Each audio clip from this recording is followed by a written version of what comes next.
Michelle Obama, the first African American First Lady of the United States. Kamala Harris, the first African American and Asian American woman to hold the position of Vice President of the United States, the highest ranking position ever held by a woman. Ketanji Brown Jackson, the first African American woman Supreme Court Justice. Nicole Hannah Jones, author of the 1619 Project and a Pulitzer Prize-winning reporter.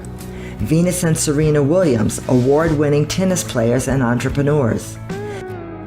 These are just a sample of the notable women of this century that have inspired us with the many things they have accomplished. They were not afraid to pursue their dreams and goals. They stood on the shoulders of their ancestors and learned to never give up, to work hard, and to pursue their dreams. From the very beginning of her life in Dorchester County, Maryland, Araminta Ross, better known as Harriet Tubman, knew that slavery was wrong and a childhood in slavery was not a childhood. As a 5 or 6-year-old, she was hired out as a nursemaid to care for a baby. She had to stay awake all night and keep the baby from waking up and waking up the mother. If the baby woke up, Harriet was whipped. She was determined right then and there to gain her freedom. Many of us know the relentless efforts she put forth on the Underground Railroad to free hundreds of enslaved people from the terrors of slavery.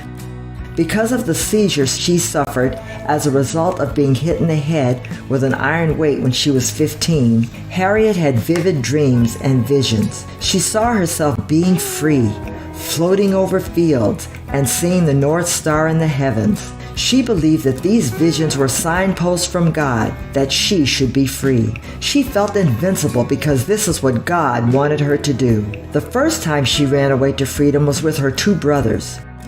Her brothers got scared and went back, making Harriet go back with them. Eventually, she set out on her own and made the 100-mile trip to Philadelphia.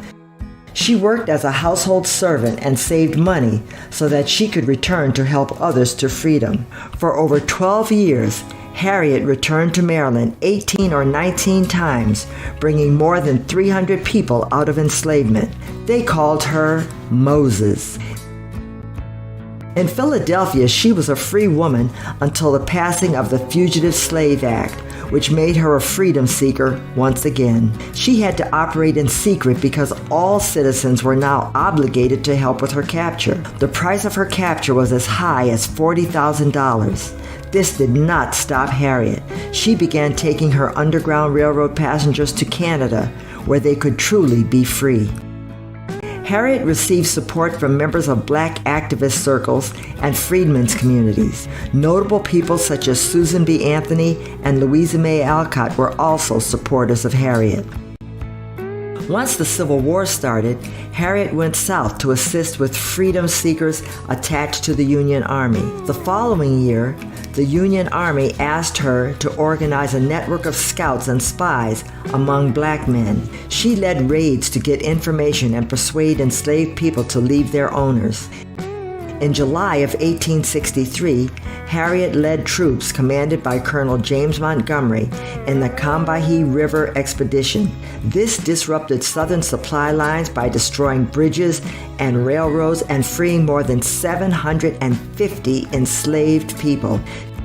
General Rufus Saxton said of this raid, "This is the only military command in American history wherein a woman, black or white, led the raid and under whose inspiration it was originated and conducted." After the war, Harriet never got her back military pay. When she applied for a pension, her application was denied. She had no official documents to prove she had served in the war.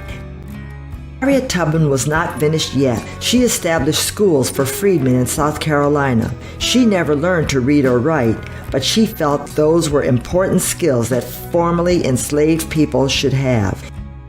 She had a home in Auburn, New York, that she returned to for the remainder of her life. She welcomed children into her home and raised them as her own. She and her second husband adopted a baby girl named Gertie. To continue to finance her life and support of others, she wrote a book with help and financing from an historian and North American 19th century black activist. She went on tour to tell about her experiences as Moses. Harriet Tubman also worked with Susan B. Anthony on women's rights. She went to many women's rights conventions to advocate on behalf of black women. She continued to support elderly and poor African Americans with the help of the AME Church and a local bank. Harriet built a home on 25 acres of land next to her home in Auburn. It was called the John Brown Home for Aged and Indigent Colored People, but was later named for her. There are just not enough words to describe this incredible woman. There are so many of our ancestors, women and men, that fought the good fight to overcome the obstacles they faced. Talk to your elders and listen to their stories of how they made it through the tough times. It may give you the strength you need to weather your storms. God bless us all.